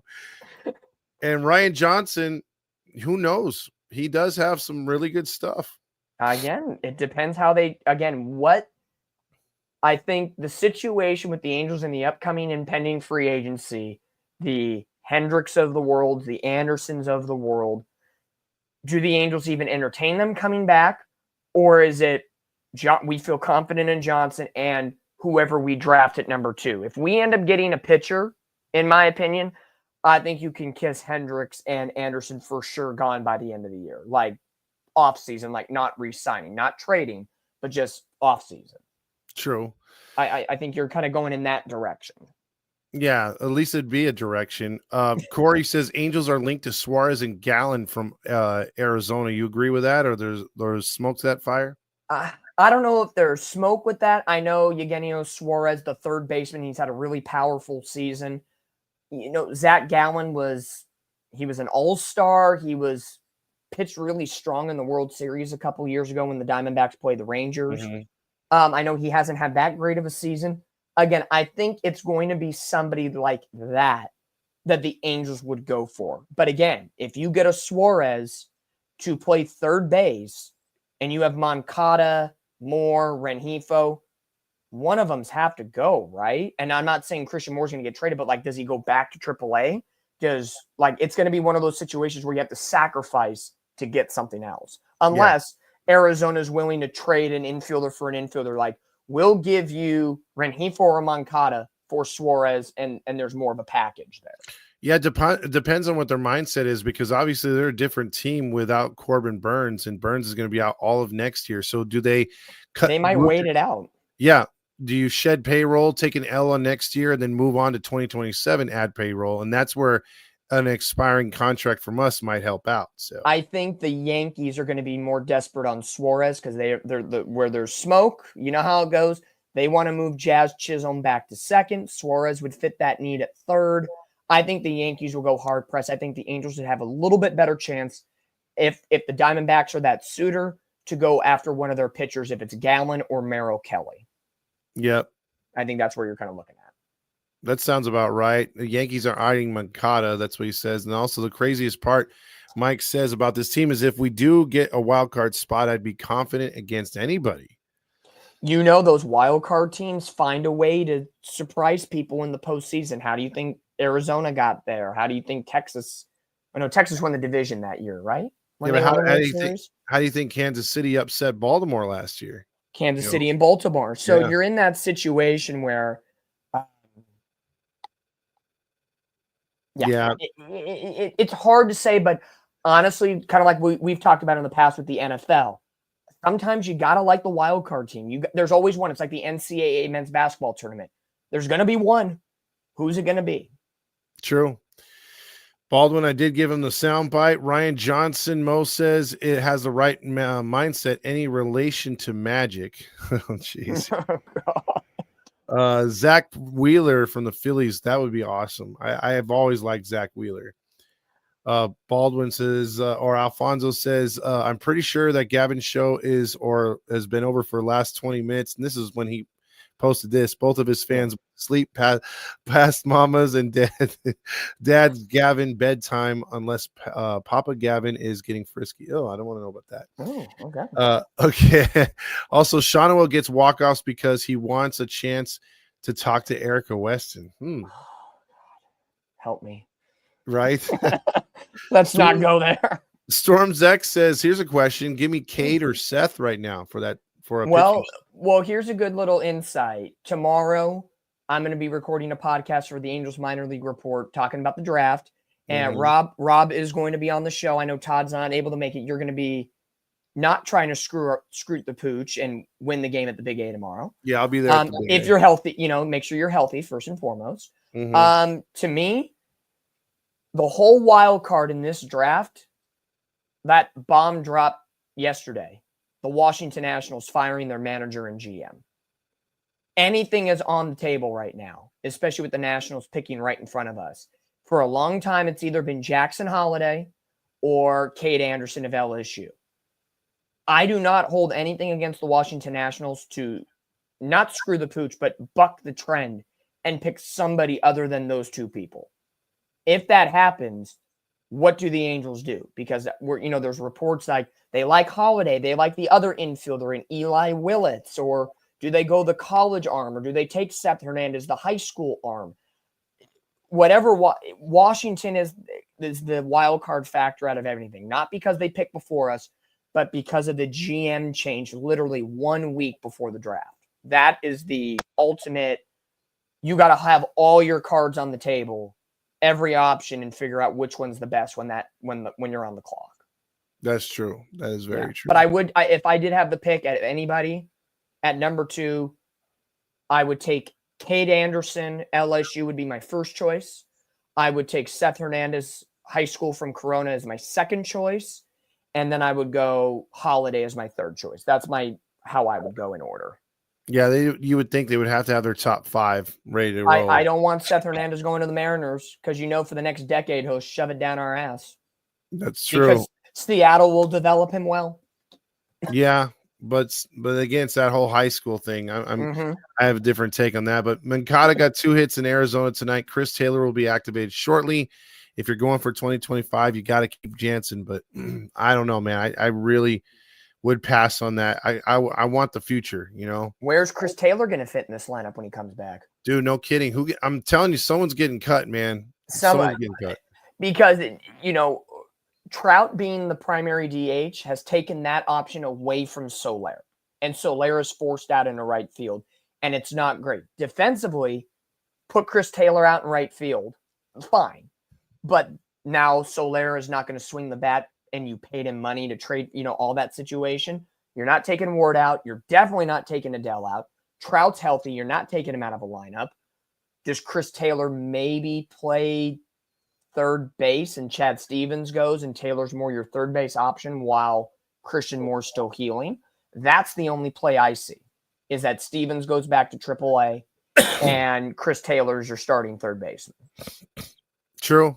That's the only option I see without somebody major getting their feelings hurt, getting cut, or a potential trade piece at the deadline. True. Let me just keep up here. LV says, let me get those honks.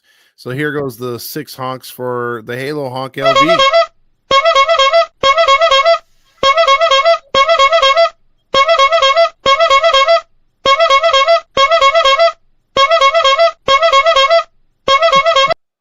There you go. 6 honks right there for our boy LV. Yep. He was asking for that. Also, the season starts tonight.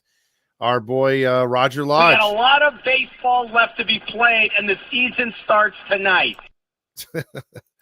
We're so back. Also, Baldwin says, my credentials are being held hostage by my yummy tasting nut. It happens, those nuts are very powerful. Yeah, Mike agrees with you about the SoCal kid. It would be cool to get Seth. Corey says, I think Taylor or Wade will be cut by the deadline. Yeah, I could see Wade. Wade would be a piece. I could see that. Yeah, he's got to go. I would believe he's the odd man out. Yeah. I think him and Newman, dude. I mean, any of those players coming off the IL are far better than those two. eBay says if Holiday is there at 2, we got to take him, right? I think he's the best infielder. Yes, like I would take him over Eli Willits in that point. But again, that's a high school. Now you got to develop him. Got to get a little older. So, but yes, that would be the proper thing to do. Do the Angels do the proper thing? Let's see. Yeah, not really. We got to lock up Adele. He's proved he could be a first rounder that we drafted. I think he's got to give us another year, though, to be honest. Yeah, I forget what his contract or arbitration schedule is in that sense. If Adele can play like this the rest of the season consistently, as we've been wanting forever, I would be satisfied and I would understand, just like they did with Jared Walsh and all those things of those players, Rengifo, keeping him around after that one great year. Mm-hmm. I'd understand that. Me too. 14 over there says, can we get more than one game above 500 before we get before we're getting too happy, though? Great win. Mm-hmm. Mike says, I've grown really to hate Newman, but he came through with a clutch hit. He did. That's why I said there were some players tonight that we've had issues with that turned a positive leaf in the right direction tonight. Hopefully that continues. I agree. I really want them to really get, consistent. And I think they can, but it's going to take some time. And if we have time, we'll see. Yes. Alfonso says, Viagra's draft in 2025, Big Hurt, Halo Brothers, Gavin, Doug Flutie, Roger Lodge. Mateo says he's been calling for someone to get tossed, and they finally did. So he's happy with that. Rally Chris saying they're 4 games back of Seattle with a tough stretch coming in, 3.5. Also, Ethan says, do you guys ever allow guests to join your podcast? I'm an big Angels fan. Well, I'll tell you real quick, Ethan. Email me at Halos in the Infield podcast at yahoo.com. It's all one together. And we'll talk, man. We do have we've had what is it called? Fan roundtables. Haven't done one this year. But yeah, let me know, dude. We talk to the fans. Again, we're the fans in the stands. We actually go to games. Dom goes to games. I go to games. James goes to games. Rob goes to games. Fernando's on the road. Yep. So, I mean, we all go to games on this network. Vince, all of us, dude. We're not like the fake ass other podcasts like Locked On that don't do shit. They're never at the stadium. No. They don't talk with the fans. We're very approachable. They're not. Yep. I will pardon me, I'm going to stand corrected. The Angels are indeed 4 games back. Yes. I thought when I looked after the game that they hadn't updated the standings on the app yet. They did. So Yankees, Rays, Mariners above the cut line, Boston 2, Angels 4, Texas 4.5, and then for good measure, the Royals and the Twins both 5 back. So putting it into perspective a little bit. That's okay. Let's see. Hold on. Let me type this out. No, you're good. That's a tough, again, if the Angels find a way to finish off this homestand with 6 games left, 4-2, that puts us at 48-48 at the All-Star break. That is bare minimum. It's just bare minimum after the sweep against Toronto. Okay. I think it's doable. You have Soriano coming up. You had Kikuchi tonight. Arizona's been scuffling lately. You can't overlook or underlook, however you want to put it, against them. The main focus, if the Angels can take 3 of 4 against the Rangers, if not sweep Texas, that's huge. Huge. Yeah, that would be huge. Mo says we need to dangle Ward out there for a trade. We need to master RP. Mateo says, I went to a soccer game thanks to Heedy 714 tickets. Nice. Thank you, sir. Let's see. Also, are you going to the draft 714 tickets? Your show is so awesome. And you tell it like it is. There's no other place. Hoppy is going to be riding the bench for a while. By the way, we got that Hoppy benefit coming up. Hide your comment. Do not do that to Mr. O'Hoppy. Do not. He's a good person. I'll mention it when we're criticizing him again. Also, 14 says we are looking at that 4-game winning streak. If we didn't strand all those runners, this could have been our weekend, man. And it could have. I said it yesterday was it yesterday in the group chat, our internal chat? I said the Angels could technically be on a double-digit game winning streak. Let's think about it here. Should have swept the Washington Nationals. Bullpen couldn't pitch that Friday, and mental miscues on that Sunday. Both winnable games, a sweeping of the series. Yeah. The Zephyr John moment in Atlanta should have probably won that game with some better hitting. Every Toronto game goes without saying. That's 9 for 9, and then today there's 10. I forget who we played before the Washington National series. That was Boston, and we swept them. So you're looking at potentially on a 13-game winning streak right now. Wouldn't that be crazy? Imagine we would, again, but all of these games, this has been a year, knock on wood, that the Angels have been in almost every single ball game this year. There has not been games where they've been blowout from start to finish. And if the score reads like the Atlanta game, 8-3, it was really one bad inning that blew it all up.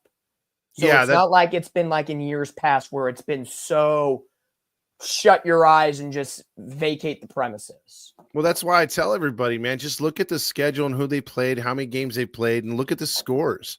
You're talking 9-33 when you score 3 runs or less. You're talking 35-13 when you score 4 runs or more. So the pitching has been there. And even when we lose those games that we only score 3 or 2 runs, we're losing 4-2, we're losing 5-1. And we're not giving up the bank. Like there's only, like you said, only been like 2 or 3 games where we've been, really shit showed. Other than that, we've been in every game. And we're in a situation looking at the schedule post All-Star break that you somewhat control your own fate. Like besides the Phillies and Mets series coming out of the break, you have a massive homestand. 4 with Seattle, 3 with Texas, an off day, followed by 3 with the White Sox and 3 with Tampa. 3 of those 4 teams are in the wild card hunt. That is Yeah. a massive 13-game homestand. If the Angels were somehow to miraculously pull off 10-3, again, we're in these close ball games. It sounds honkish, right? Like, we joke all the time. It sounds honkish, but the way they're playing, it's a semi-realistic if they don't, screw it up. Yeah. Yeah, that is true. Moving on real quick, Joshua says Gooby or Enright. I think you have to go with Enright. Gooby would tell everybody that they're doing an awesome job, and he's too nice. In a good way, he's too nice. Exactly. Isaac Flores says Detmers could go through the lineup at least once. I agree with that. That's a good move right there. LV says the Halos will win the series. You could take that to the bank and deposit it. So he's looking 3 out of 4. Win for wash.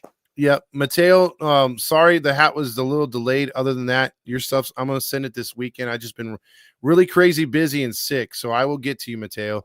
14 says or Ethan agrees with you about the after the All-Star break series. Also, but can we beat the Mets and Phillies? 14 says. Brandon says, I'm a Braves fan, and I think you guys should have beat us or swept us. Yeah. Ozil says, let's go Astros. There you go. I already read through those super stickers. Also, I'm going to send some stuff out to some other people that have been chipping in. I think Baldwin did too, but I got to get some emails because, some shirts and stuff. So Gavin got the baby oil with his Viagra. There you go. Boy, we're way behind, aren't we?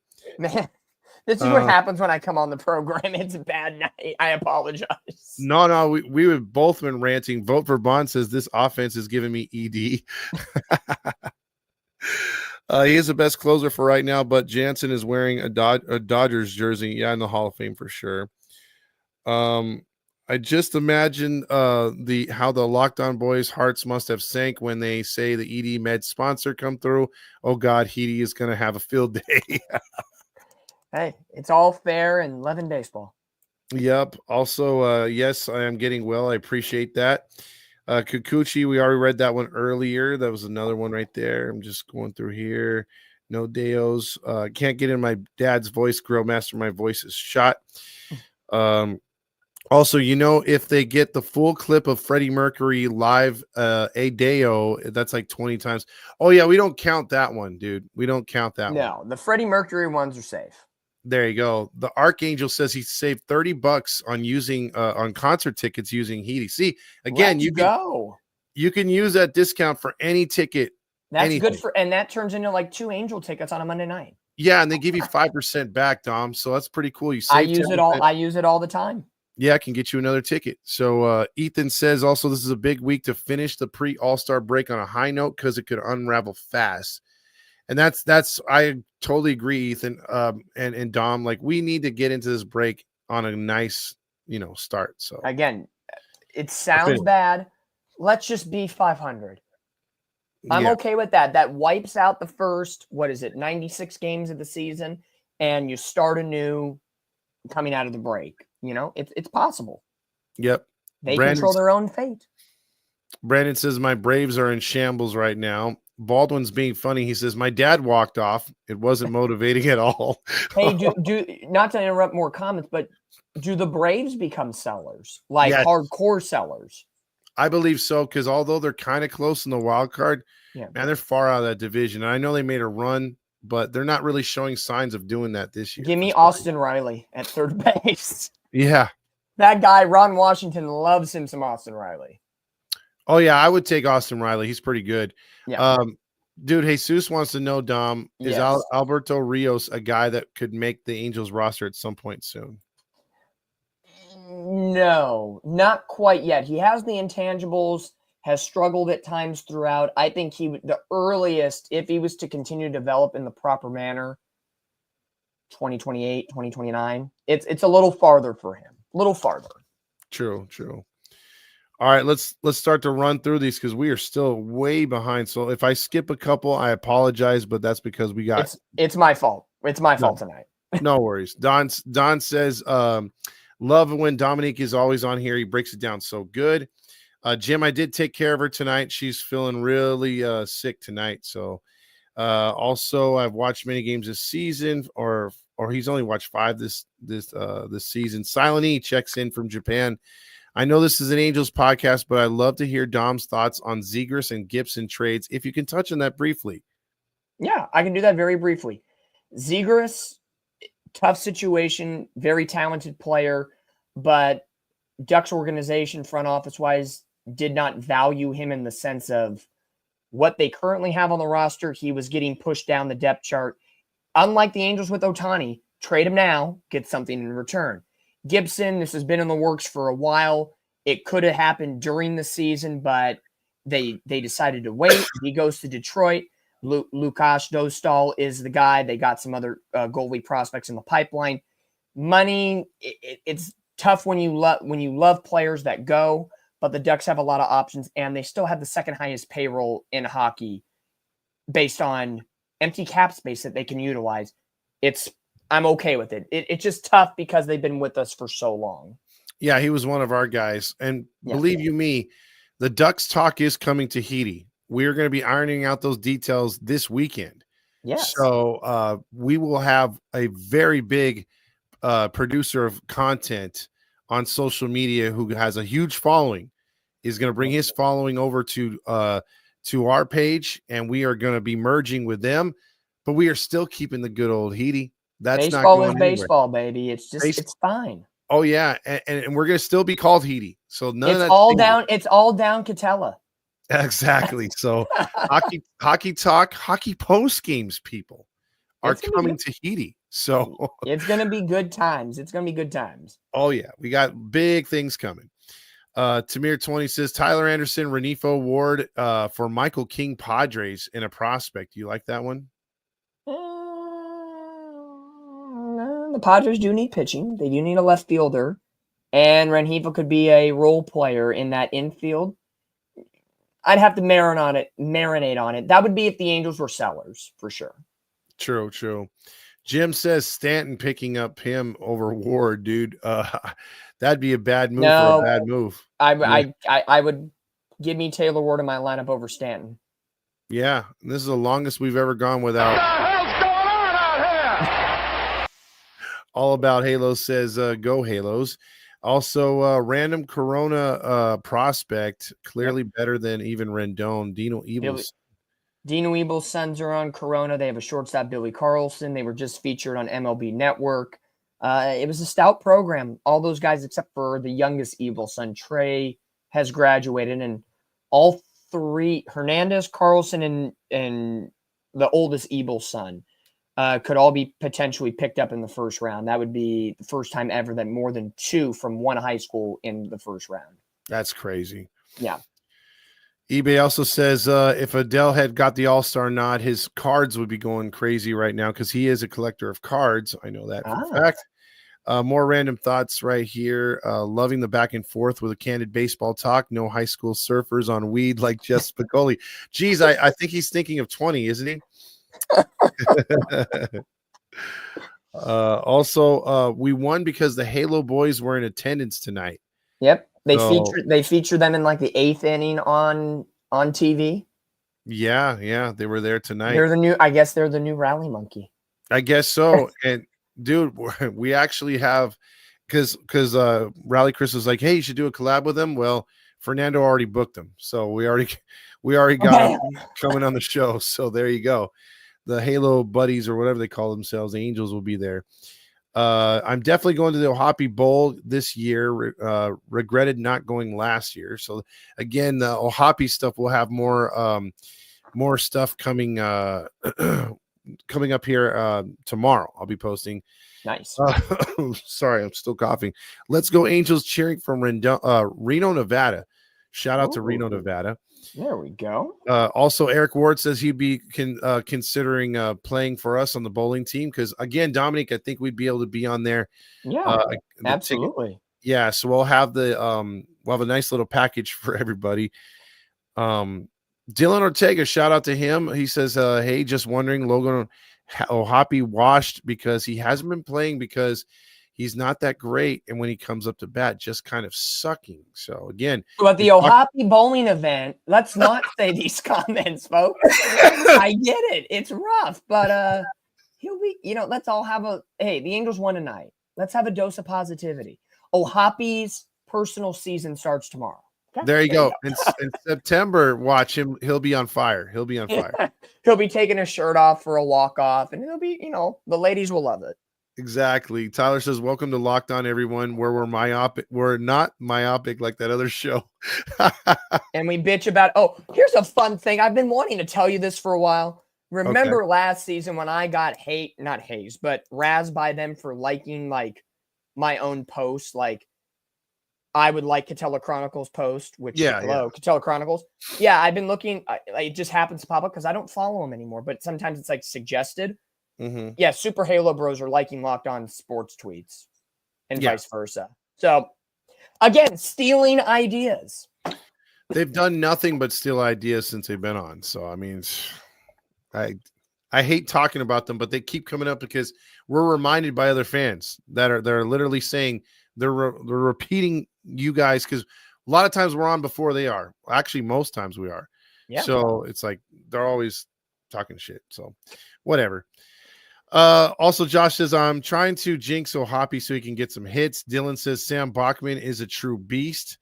Well, let's see. Also, Manny says, thank God Shonawell got the job done tonight. I just know Trout would have done nothing in that spot. JL says, can the Angels pick up an bat and an arm at the deadline? And Brandon says, love my Braves, but also as a fan of a good baseball regardless. So he loves baseball in general. But JL, can we get both? Or if we are going to add, is it just one?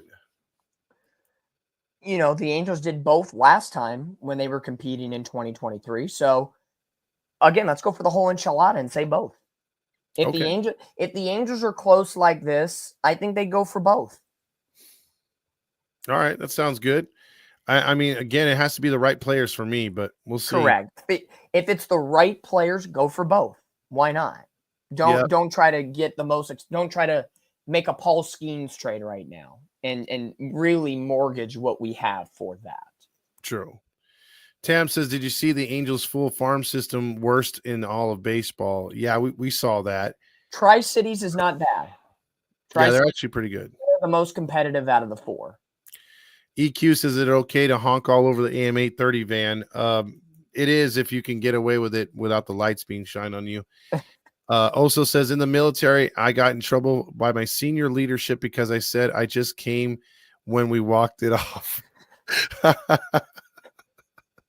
Good job. Good luck to you, Brandon, too. He's wishing us luck on the season. Hopefully we make a playoff push. If we get the wild card, we see more free agents come over. That is true, because I think you could finally see something. The upcoming free agent market isn't the greatest, though. It's not, though. Maybe 2 years from now. Yeah. Baldwin says he talks to Erica every night, but she's not really there. Yeah, I did take care of her. Don't worry about it, Landon. I got you. Storms X says trade Soler and Taylor Ward for Quan. Let's see. Also, getting Tatis Jr. No, there's no way we're getting that one. No. I do miss Jared Walsh as well. Dan says, me love you long time. Again, we'll just play this real quick. There's a lot of baseball left to be played, and the season starts tonight, which makes me so horny. And me love you long time. There you go. And Dan says, speaking of James, is he okay? Yes, he is. Very tough month for him. He made a video about it, so I'm okay to talk about it. He's back. He's okay. Sometimes you just need to go away. But he scared the shit out of us, and I was almost ready to call the cops just for a wellness check. But he's fine. And he'll actually be up with me this weekend. I invited him up here, so he's gonna chill with us for a bit. So he's good. He's good now. So that's the update on James. I know a lot of people reached out to me and was like, "Hey, is he okay?" And shout out to him. We love the dude, and he's good though. He was down. So next time he comes on, give him some love if you could, because I think he's gonna be recording this weekend coming up here too. Sweet. What about moving O'Hoppe to the outfield? And Brandon, we have a whole nother podcast that we talk football on. It's called what's that called again? Unfiltered Sports Network. Unfiltered Sports Network on YouTube. My God, this is why I'm here tonight, folks. Yeah, you need to assist for sure. Let's see. You got a few more right here. I know they're talking about Drury, but there's not really much to talk about Drury until we get. The only thing I would say about that, because I was going to ask you about that, is that a sign of something that could be coming? Like, bye-bye Moncada, bye-bye, like, is it an insurance policy? I believe 100% it is. I think you're 100% right. Yeah. So yeah, I think that's just in case, like you said, some of those veterans move, they've got a backup player, you know? Because I'm sure Drury wouldn't have said, he would have said no if it was just like, hey, we just want you to hang in AAA because we're bored. Yeah. That's the only thing I could think of. Grill says Zach Wheeler said he won't be traded. He'll be retiring at the end of his contract. So, yeah, Yep. he's done. End of 2027, I believe. So he's got 2 seasons. Yep. So he's almost done. Chance of Ben Joyce being healthy this season? Not a chance. 0. Yeah, he's coming back. Maybe it's spring training next year. Yep. Let's see. Also, so you got Q. Todd is having to read fast. Yes, I am. Not trying to catch up. We're almost there. Yeah, Hayes says we're gonna get Paul Schemes, or is there a chance? There's no chance, dude. That would be Neto, Shonwell, Moore, and Dana. True. All right, maybe not Dana, maybe Ryan Johnson. I mean, that's throwing the whole bank. I mean, you can't do it at that point. If the Angels were teetering, like, I don't know when would be a good time to do that. Like, it sounds great in theory. Like, wouldn't we all love a Paul Schemes? But maybe if this was the 2014 Angels, maybe that would have helped us beat the Royals. Possibly. I think he would have given us a better chance. I mean, we were close in those games too. People forget we lost, I think, a couple 1-run games. We only got blown up. Extra innings in game 1. And yeah, so, hey, Paul Schemes. Never know what can happen. Josh says Joyce, Bachman, Detmers would be a historic bullpen. It would be. It'd be fun. I'll tell you that. Just, the only problem with that is stay healthy, and don't stretch him into a starter. There you go. Because you never know, man. This could be Detmer's new role. Who knows? Yep. So, well, I think we've caught up. I Yes, appreciated those that had donated tonight. I appreciate all the comments on TikTok. I appreciate Dominic helping me get through the show as we're approaching 2 hours and almost approaching Tuesday. Yeah. It was a nice win tonight. Love it. But man, we need to be happy like this on more occasions. This is the type of behavior that the Angels, again, we may throw a party next Sunday, this Sunday, if the Angels are 500 by the weekend. Yeah, or at least get a game over, dude. I mean, yeah, God damn it. If we get a game over, I might be in the thong again. I'm not promising anything. So. But tomorrow, like looking at tomorrow's game briefly before we close up shop, it's another great pitching matchup. It's Nate Eovaldi, 5-3, a 1.75 ERA against Jose Soriano, who dominated against the Braves, 6-5, a 3.72 ERA. If tonight, we thought it was going to be a pitching duel tonight, and it ended up being a little bit more of offense. Who knows? But if Soriano can throw that 7 innings of just pure goodness, Angels have an opportunity. Don't mess with the lineup. Send out the same lineup and do what you got to do and go get that win. I agree. Get that W and be happier tomorrow, right? Absolutely. Take 3, if not sweep this series. And just, again, let's be 48-48. Got to go 4 out of our next 6. Figure it out, because like Silent E said, no more thongs for Todd, but it will always live in infamy. It will. And yes, Hayes, I did wear it, and I'm regretting it to this day because Randy clipped it and posted it. So yeah, I'm still trying to get my eyesight from the blindness back. I did the shimmy, dude, and that was the worst thing because we proceeded to lose 4 in a row. Yeah, so the thong is no. Thong can never happen again. Yeah, we burned that thing. I'm not going to try another one. So, are we making October ball? We answered that one earlier. It's up in the air, but I wouldn't bet on it. We hope for. Let's be hopeful here tonight. Yeah, let's be Halo hopefuls. I don't think anyone wants to see that clip. Asking for a friend. You have to search the YouTube page. It's there, dude. Or not the YouTube page. I'm trying to remember what game that was when we hit 500 and it happened.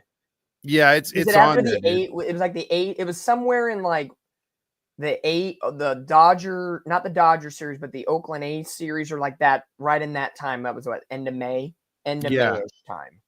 Yeah, it's on the IG page. I unfortunately wear the thong, and and Todd in abroad. No, dude, no, let's not do any more of those, man. No. All right, so Dom, I appreciate you again. My voice is about 70% right now, so it sounds better. Better.